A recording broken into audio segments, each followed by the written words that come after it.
Godwin John ministries வழங்கும் தினம் ஒரு சத்திய வார்த்தை. இந்த ஆடியோ நிகழ்ச்சிக்கு உங்களை அன்புடன் வரவேற்கிறோம்.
பிரியமானவர்களே, நம்முடைய தேவனும் இரட்சகருமாயிருக்கிற இயேசு கிறிஸ்துவுடைய நீதியால் எங்களைப் போல அருமையான விசுவாசத்தை பெற்றவர்களுக்கு இயேசு கிறிஸ்துவின் ஊழியக்காரனாகிய நான் சொல்லுகிறதாவது, தேவனையும் நம்முடைய கர்த்தராகிய இயேசுவையும் அறிகிற அறிவினால் உங்களுக்கு கிருபையும் சமாதானமும் பெருக கடவது. ஜெபிப்போம். பரிசுத்தமுள்ள பரம தந்தையே, ஆண்டவராகிய இயேசு கிறிஸ்துவின் நாமத்தினாலே இந்த காலை வேளையிலே உம்மோடு வருகிறோம். அன்போடும் கரிசனையோடும் எங்களுடைய வாழ்க்கையை நடத்தி கொண்டு வருகிறவரே, கர்த்தாவே, உம்மை தேடுகிறவர்களை நீர் கைவிடுகிறதில்லை, உம்மை தேடுகிறவர்களை நீர் அறிந்திருக்கிறீர் என்று சொல்லி வேதம் சொல்லுகிறது. அப்படியே நீர் எங்களை அறிந்திருக்கிறபடியால் நன்றி. உம்மை தேடுகிறோம். என்னோடு இணைந்து இந்த சத்தியத்தை கேட்க வந்திருக்கிற ஒவ்வொரு விசுவாசியையும் கர்த்தர் பக்குவப்படுத்த வேண்டுமாய், தேற்ற வேண்டுமாய் ஜெபிக்கிறோம். உம்முடைய கிருபைக்குள்ளாகவும் உம்முடைய அன்புக்குள்ளாகவும் தொடர்ந்து சமாதானத்தோட வாழ உதவி செய்யும். இயேசு கிறிஸ்துவின் மூலமே ஜெபிக்கிறேன் பிதாவே, ஆமேன். தினம் ஒரு சத்திய வார்த்தை.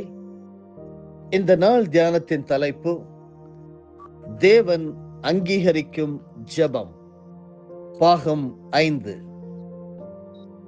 ஆண்டவராகிய இயேசு கிறிஸ்து கற்றுக் கொடுத்த பரமண்டலங்கள் இருக்கிற என்று துவங்கக்கூடிய அந்த ஜெபத்திலே எங்கள் பிதாவே என்கிற வார்த்தையை இன்று நாம் ஆழமாக தியானிக்க இருக்கிறோம். அதற்கு ஆதாரமாக லூக்கா எழுதின சுவிசேஷம் 11வது அதிகாரம் வசனங்கள் 1 முதல் 4 வரையிலும் படிக்க கேளுங்கள். இயேசு ஒரு இடத்தில் ஜெபம் பண்ணி முடித்த பின்பு அவருடைய சீஷரில் ஒருவன் அவரை நோக்கி, ஆண்டவரே, யோவான் தன் சீஷருக்கு ஜெபம் பண்ண போதித்தது போல நீரும் எங்களுக்கு போதிக்க வேண்டும் என்றான். அதற்கு அவர், நீங்கள் ஜெபம் பண்ணும் போது, பரமண்டலங்களில் இருக்கிற எங்கள் பிதாவே, உம்முடைய நாமம் பரிசுத்தப்படுவதாக, உம்முடைய ராஜ்யம் வருவதாக, உம்முடைய சித்தம் பரமண்டலத்திலே செய்யப்படுகிறது போல பூமியிலேயும் செய்யப்படுவதாக. எங்களுக்கு வேண்டிய ஆகாரத்தை அன்றென்றும் எங்களுக்கு தாரும். எங்கள் பாவங்களை எங்களுக்கு மன்னியும், நாங்களும் எங்களிடத்தில் கடன்பட்ட எவனுக்கும் மன்னிக்கிறோமே. எங்களை சோதனைக்கு உட்பட பண்ணாமல் தீமை நின்று எங்களை ரட்சித்துக் கொள்ளும் என்று சொல்லுங்கள் என்றார். ஜெபிக்க தெரியாத சீஷர்களுக்கு ஆண்டவராகிய இயேசு கிறிஸ்து சொல்லிக் கொடுத்த ஒரு மாதிரி ஜெபத்தை தான் இப்பொழுது நீங்கள் படிக்க கேட்டீர்கள். பரமண்டலங்களில் இருக்கிற எங்கள் பிதாவே என்று சொல்லியிருக்கிறார். அன்பானவர்களே, உங்கள் வீட்டு ஜன்னல் கதவுகளை எல்லாம் மூடி வைத்துக் கொண்டு சூரிய ஒளியே வருக வருக என்று அழைத்தால் அது உள்ளே வர முடியுமா? சூரிய ஒளியை வாயினால் அழைத்த காரணத்திற்காக உங்கள் வீட்டிற்குள்ளிருந்து இருள் வெளியேற விடுமா? உங்கள் வீட்டு கதவை நன்றாக பூட்டி வைத்திருக்கிறீர்கள். ஆனால் ஜன்னல் வழியாக ஒருவரை வாருங்கள் வாருங்கள் என்று விரும்பி அழைக்கின்றீர்கள். நீங்கள் அழைத்த ஒரே ஒரு காரணத்திற்காக அவரை உங்கள் வீட்டிற்குள் பார்க்க முடியுமா? கதவை திறக்காமலேயே எவ்வளவுதான் கூப்பிட்டாலும் அவர் உள்ளே வர முடியுமா? நான் எவ்வளவோ கூப்பிட்டும் அவர் உள்ளே வரவில்லையே என்று நீங்கள் வருந்தினால் அதில் ஏதாவது பொருள் இருக்க முடியுமா? இன்று அநேகருடைய நிலைமை இப்படிதான் இருக்கிறது.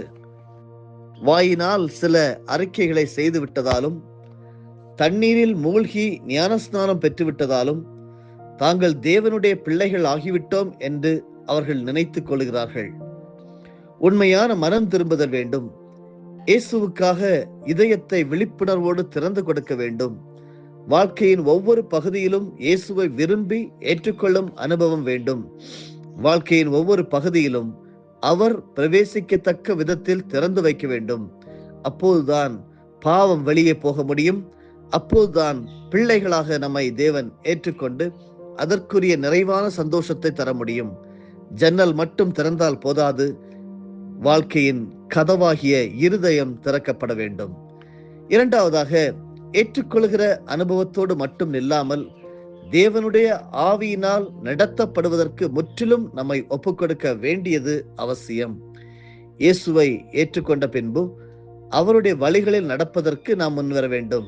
அதாவது முன்பு போல நம்முடைய விருப்பு வெறுப்புகளின்படியும் மனதின் யோசனைகளின்படியும் வாழாமல் தேவனுடைய விருப்பு வெறுப்புகளுக்கு இணைந்து அவருடைய மனதிற்கு பிரியமாய் நடக்க ஒப்புக்கொடுக்க வேண்டும். இந்த இரண்டு அனுபவங்களும் இணைந்திருந்தால்தான் ரட்சிப்பு நம்மிடம் செயல்பட துவங்குகிறது. அப்போதுதான் தேவனுக்கு நெருக்கமாக நாம் செல்ல முடியும். அப்போதுதான் அப்பா பிள்ளை என்ற உன்னத உறவின் உண்மை சந்தோஷங்களை நாம் நிஜமான முறையிலே அனுபவிக்க முடியும்.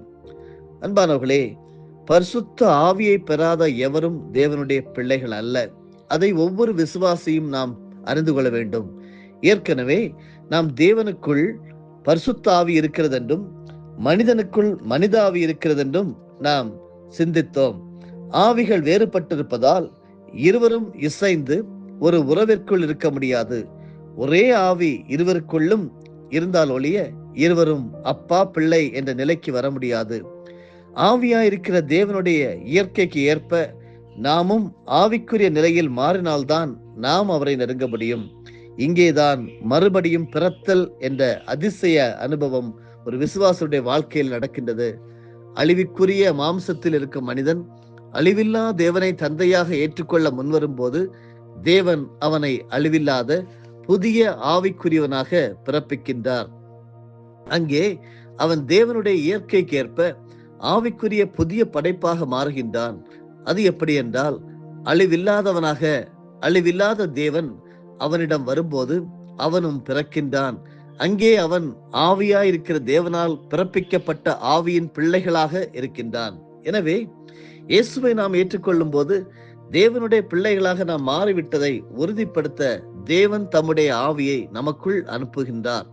அவருக்குள் இருக்கும் ஆவி நமக்குள் வரும்போது தேவனோடு நமக்கு இருக்கும் உறவை நம்மால் இயற்கையாக உணர முடியும். ஆவியை உடையவன் தேவனை தூரமானவராக பார்க்க முடியாது. அவரை மூன்றாவது நபராக அவனால் பார்க்க முடியாது. தனக்குள் வந்த அந்த ஆவியின் செயலால் தனக்கும் தேவனுக்கும் ஏதோ ஒரு வலிமையான பிணைப்பு இருப்பதை அவன் இயற்கையாக உணர துவங்குவான். அப்போது அப்பா பிதாவே என்ற பதத்தை அவன் ஒரு வெறும் மரியாதை வார்த்தையாக அல்லாமல் உரிமையை உணர்த்தும் பதமாக உச்சரிப்பான். அப்பா பிதாவே என்று அவன் வேண்டுமென்று இயந்திரத்தனமாக கூப்பிட மாட்டான். அவனிடம் வந்த தேவ ஆவி அவ்விதம் அவனை கூப்பிட தூண்டிவிடும். எனவேதான் அப்போஸ்தலனாகிய பவுல் தேவனுடைய ஆவி அப்பா பிதாவே என்று நம்மை கூப்பிட வைக்கும் ஆவி என்று ரோமர் 8வது அதிகாரம் வசனம் 15 குறிப்பிடுகிறார். குறிப்பாக ரோமர் நிருபம் 8வது அதிகாரம் வசனங்கள் 14 முதல் 17 வரையிலும் படித்தால், மேலும் எவர்கள் தேவனுடைய ஆவியினாலே நடத்தப்படுகிறார்களோ அவர்கள் தேவனுடைய புத்திரராய் இருக்கிறார்கள். அந்தபடி திரும்பவும் பயப்படுகிறதற்கு நீங்கள் அடிமைத்தனத்தின் ஆவியை பெறாமல் அப்பா பிதாவே என்று கூப்பிடப்படுகிற புத்திர சுவிகாரத்தின் ஆவியை பெற்றீர்கள்.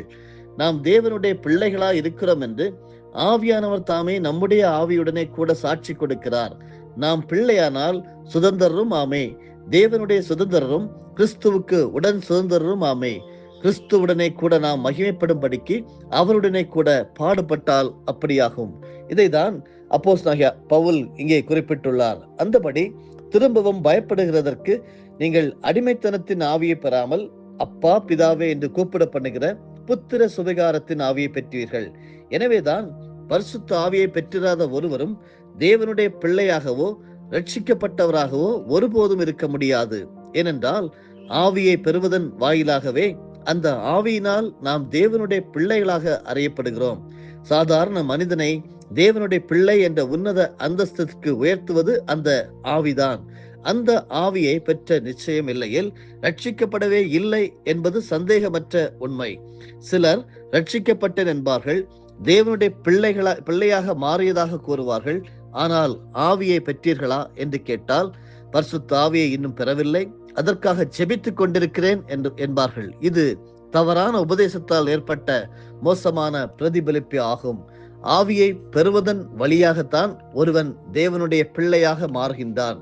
கிறிஸ்துவின் ஆவி இல்லாதவன் அவருடையவன் அல்ல என்று வேதம் தெளிவாக சொல்கின்றது. எங்கே? ரோமர் நிருபம் 8வது அதிகாரம் வசனம் 9 தெளிவாக பார்க்கிறோம். தேவனுடைய ஆவி உங்களில் வாசமாயிருந்தால் நீங்கள் மாம்சத்துக்கு உட்பட்டவர்களாயிராமல் ஆவிக்குட்பட்டவர்களாய் இருப்பீர்கள். கிறிஸ்துவின் ஆவி இல்லாதவன் அவருடையவன் அல்ல. அன்பானவர்களே, அநேகர் இயேசுவை ஏற்றுக்கொண்டால் கூட அப்போது தங்களில் என்ன நடக்கின்றது என்பதை அறியாதிருக்கின்றார்கள். அதாவது ரட்சிப்புக்கு தங்களை அர்ப்பணிக்கும் போது தேவன் தங்களில் செய்கின்ற கிரியையை அறியாதிருக்கின்றார்கள். நாம் ரட்சிக்கப்படுவதற்காக இயேசுவை ஏற்றுக்கொள்ளும் போது முதலாவதாக நம்முடைய பாவங்களை குறித்த குற்ற மனசாட்சி அகற்றப்படுகிறது. அதுவே இயேசுவின் இரத்தத்தினால் கழுவப்படும் அனுபவம். பாவங்கள் மன்னிக்கப்படுவதும் பாவங்கள் கழுவி அகற்றப்படுவதும் வேறொரு முக்கியமான காரியத்திற்காகவே ஆகும். நாம் தேவனுடைய பிள்ளைகளாக மாறும்படியான தேவ ஆவியை பெறுவதே அந்த முக்கிய காரியம். பாவம் மன்னிக்கப்பட்டால் மட்டும் நாம் தேவனுடைய பிள்ளையாகிவிட முடியாது. பாவங்கள் அகற்றப்பட்டதால் மட்டும் நாம் தேவனை அப்பா என்று கூப்பிட்டு விட முடியாது. அங்கே நாம் அவருடைய ஆவியை பெறுகின்றோம். ஆவியினால் தான் தேவனுடைய பிள்ளை என்ற நிச்சய உணர்வு இயல்பாக வருகின்றது. நாம் தேவனுடைய பிள்ளைகளாக இருக்கிறோம் என்பதை ஆவியானவர் தாமே நம்முடைய ஆவியுடனே கூட சாட்சி கொடுக்கிறார் என்று வேதம் தெளிவாக சொல்கிறது. ரோமர் 8:16 நாம் படிக்க முடியும். தேவன் நம்மில் நிலைத்திருப்பதை அவர் நமக்கு தந்தருளின ஆவியினாலே அறிந்திருக்கிறோம் என்று யோவான் கூறுவதை நன்கு கவனிக்க வேண்டும். 1 யோவான் 3வது அதிகாரம் வசனம் 24. எனவே ரட்சிக்கப்படும் போதே நாம் ஆவியை பெறுகிறோம் என்பதை மறந்துவிடக் கூடாது. பரிசுத்த வேதாகமம் சொல்லுகிற பிரகாரமாக நாம் விசுவாசிக்க வேண்டும், விழிப்புணர்வோடு அதனை கவனிக்க வேண்டும். அப்போது ஆவியானவர் நம்மில் அசைவாடுவதை முழு நிச்சயத்தோடு நம்முடைய உள்ளான மனிதனால் உணர முடியும். அப்போது தேவனை அப்பா என்று சம்பிரதாயமாக அல்ல, உண்மையாகவே அவர் அப்பாவாக இருப்பதை உணர்ந்து கூப்பிட முடியும். தேவனுக்கு நாம் அந்நியர்களாக இருந்தோம், அவருடைய ஆவியை பெற்றதால் அந்நிய உணர்வு ஓடுகிறது, அன்பின் பிணைப்பு அங்கே உணரப்படுகிறது. தேவனுக்கு நாம் விரோதிகளாக இருந்தோம், அவருடைய ஆவியை பெற்றதால் தயக்கமும் தடுமாற்றமும் போய் புதிய ஒரு நட்புறவு பிரகாசிக்க துவங்குகிறது. கெட்ட குமாரன் என்கிற ஓமையை எல்லாரும் அறிந்திருக்கிறீர்கள் அல்லவோ? அவன் கெட்டு போய் சீரழிந்து தந்தையிடம் திரும்பி வந்தான். கிழிந்த உடை, அழுக்கடைந்த உடல், எல்லா செழிப்பையும் இழந்த நிலை, தகப்பனுக்கு அருகில் வர முடியாத அளவிற்கு குற்ற உணர்வு. ஆனாலும் அவன் மகனாக வராமல் வேலைக்காரன் போல் வந்தாவது உயிர் பிழைக்க விரும்பினான். வேலைக்காரனாக, அதாவது எந்த உரிமையும் அந்தஸ்தும் இல்லாத அடிமையாக தன்னை வைத்துக் கொள்ளும்படியாகவே அவன் விண்ணப்பித்தான். ஆனால் நடந்தது வேறு. அந்த உருக்கமுள்ள தந்தை அவனை மகனாக ஏற்றுக்கொண்டு முன்பை விட அதிகமாக அன்பு காட்ட முன்வந்தான். ஒருவேளை அந்த மகனிடம் சரி வேலைக்காரனாக அல்ல, உன்னை மகனாகவே ஏற்றுக்கொள்கிறேன் என்று சொன்னான் என்று வைத்துக் கொள்ளுங்கள். ஆனால் கட்டி அணைக்கவில்லை, முத்தமிடவில்லை, பழைய உடைகளை அகற்றவில்லை, புதிய உடைகள் கொடுக்கவில்லை, மோதிரம் போடவில்லை, விருந்து செய்யவில்லை. இப்படியாக கற்பனை செய்து கொள்ளுங்கள். இப்போது தகப்பன் தன்னை மகனாக ஏற்றுக்கொண்டிருந்தால் கூட, மன்னித்து விட்டால் கூட, அந்த மகனால் மகன் என்ற நிலையில் மகிழ்ந்திருக்க முடியாது. ஏனென்றால் தகப்பன் தன்னை மன்னித்துக் கொண்டதற்கு அடையாளமாக எந்த பிரதிபலிப்பும் இல்லை. மகன் என்ற பெயர் கிடைத்தாலும் கூட மகன் என்ற நிச்சய உணர்வினை பெற்று அவன் மகிழ முடியாது. எனவேதான் அந்த தகப்பன் மகனாக அவனை ஏற்றுக்கொண்டதோடு விடவில்லை. அதை குறித்த முழு நிச்சயத்தை மகன் பெற்று பூரண சந்தோஷத்தை மகன் அடைவதற்காக பல காரியங்களை அவனுக்காக செய்தார். அந்த அன்பின் செயல்களை கண்ட மகன் மறுபடியும் தகப்பனோடு உரிமையுடன் உறவாடும் தைரியத்தை பெறுகின்றான். அதுபோலவே நம்முடைய தேவனும் செய்கின்றார். அருமையானவர்களே, நம்மை பிள்ளைகளாக ஏற்றுக்கொண்டதை நாம் சந்தேகமற்ற முறையில் நம்பி மகிழும்படியாக அவருடைய பரிசுத்த ஆவியானவரை நமக்கு தருகிறார். அதுவே அவருடைய அன்பை நிச்சயப்படுத்தும் சந்தேகத்திற்கு இடமற்ற அடையாளம். இவ்விதமாக நாம் தேவன் விதித்த காரியங்களை கடந்து வரும்போதுதான் தேவனுக்கும் நமக்கும் இடையில் உண்மையான உறவும் ஐக்கியமும் ஏற்படுகிறது. அப்போதுதான் பரமண்டலங்களில் இருக்கிற எங்கள் பிதாவே என்ற வாக்கியம் உள்ளத்தில் உணரப்பட்டு உயிரோட்டத்துடன் வெளிப்பட முடியும். அப்போது தேவன் நமக்கு மூன்றாவது நபராக இல்லாமல் இரண்டாவது நபராக நெருக்கமாக இருப்பதை பரிசுத்த ஆவியிலே உணர முடியும். அதற்கு பிறகுதான் நம்முடைய ஜெபங்கள் நிஜமான உயிருள்ள அனுபவங்களாக மாறுகின்றன. ஆமேன். தொடர்ந்து நாளை தினத்திலும் உம்முடைய நாமம் பரிசுத்தப்படுவதாக என்கிற வார்த்தையை நாம் தியானிக்க இருக்கிறோம். அதுவரையிலும் தேவ பிரசன்னம் உங்களிலே ஆழக்கடவது. ஆமேன். பரிசுத்தமுள்ள பரலோகத்தின் அன்பு தகப்பனே, உம்மை அப்பா பிதாவே என்று கூப்பிடக்கூடிய புத்திர சுவிகாரத்தின் ஆவியை எங்களுக்கு தந்திருக்கிறவரே, நீர் எங்களுக்கு இன்று மூன்றாவது நபராக அல்ல, எங்களுக்கு அடுத்து இருக்கின்ற எங்கள் தந்தையாக, எங்கள் இரண்டாவது நபராக எங்களோடு எல்லா காரியங்களையும் சேர்ந்து செய்கிறீர். அதற்காக உமக்கு ஸ்தோத்திரம். நாங்கள் உம்மோடு ஐக்கியமாக நெருங்கி இருக்கிறோம் என்கிறதை ஒவ்வொரு நாளும் உணர செய்யும். நாங்கள் சொல்ல நீர் கேட்பீர், நீ சொல்வதை நாங்கள் கீழ்ப்படிந்து நடப்போம் என்கிற உத்தரவாதத்தை தந்திருக்கிறீர், உரிமையை தந்திருக்கிறீர். தொடர்ந்து பிள்ளைகளாக நாங்கள் நடக்க உதவி செய்யும். இயேசு கிறிஸ்துவின் மூலமே ஜெயம் எடுக்கிறோம். ஜீவனுள்ள பிதாவே, ஆமேன். என் ஆத்துமாவே கர்த்தரை ஸ்தோத்தரி, என் முழு உள்ளமே அவருடைய பரிசுத்த நாமத்தை ஸ்தோத்தரி. என் ஆத்துமாவே கர்த்தரை ஸ்தோத்தரி, கர்த்தர் செய்த சகல உபகாரங்களையும் மறவாதே. ஆமேன்.